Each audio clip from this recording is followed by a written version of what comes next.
Ayo siapkan kakimu, pelari estetik. Sumpah jangan senyum gitu lagi dong. Bisa-bisa gue lari ke pelaminan bukan ke taman. Itu tindakan kriminal serius. Aku lagi siapin semuanya, termasuk hati aku sendiri kalau kamu gak siap menerima semua tentang aku. Pagi itu suasana terasa sedikit lebih ringan, meski semalam Akila sempat nangis habis-habisan. Udara pagi belum terlalu panas, dan jalanan masih lengang waktu Harry datang menjemput Akila untuk olahraga bareng.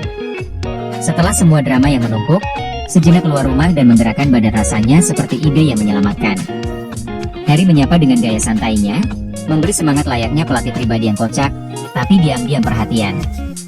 Dalam hatinya, Akila sempat bergumam sendiri, terlalu jujur dan polos untuk diabaikan. Sumpah, jangan senyum gitu lagi dong. Bisa-bisa gue lari ke pelaminan, bukan ke taman. Bahkan dia sendiri bingung kenapa isi kepalanya bisa seabsurd itu. Tapi kalau sudah berurusan dengan Harry, apapun bisa terjadi. Soalnya, Harry bukan sekadar teman biasa. Buat Akila, dia pria dewasa yang mengesankan. Bukan dari cara dia bicara, tapi dari cara dia diam-diam jaga dan ngertiin. Sementara mereka dalam perjalanan menuju taman, dalam hati Harry menyimpan sebuah tekad. Dia tahu, Akila pantas dapat kejelasan, tapi semua butuh waktu. Dia sedang menyiapkan semuanya, termasuk menata ulang hatinya sendiri agar gak setengah-setengah. Tapi di balik niat manis itu, ada badai yang masih berkecamuk. Harry lagi kepikiran berat, bahkan sampai sempat mikir buat nekat ngelakuin tindakan yang bisa disebut cybercrime. Sesuatu yang udah pernah bikin dia masuk penjara, dan sekarang hampir terulang. Bulena, yang tahu betul sisi gelap Harry, sampai menangis memohon agar Harry jangan sampai mengulang kesalahan yang sama. Bulena tahu, kali ini bukan soal iseng atau ego, tapi tekanan di kepala Harry udah terlalu banyak.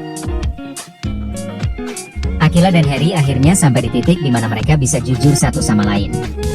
Mereka belum benar-benar menyatakan cinta, tapi sudah sama-sama tahu bahwa ada kecocokan yang gak bisa dipungkiri. Akila siap menunggu, selama Harry memberi kejelasan. Dan Harry sendiri sudah bulat hati, dia gak akan melepaskan Akila, apapun yang terjadi. Kalau nggak ada halangan, mungkin sebentar lagi Harry akan cerita semua hal yang selama ini dia simpan rapat-rapat. Harry sebenarnya sedang mengukur kekuatan hati Akila. Bukan karena dia ragu, tapi karena dia takut. Takut kalau kehadirannya justru akan jadi luka buat Akila di kemudian hari.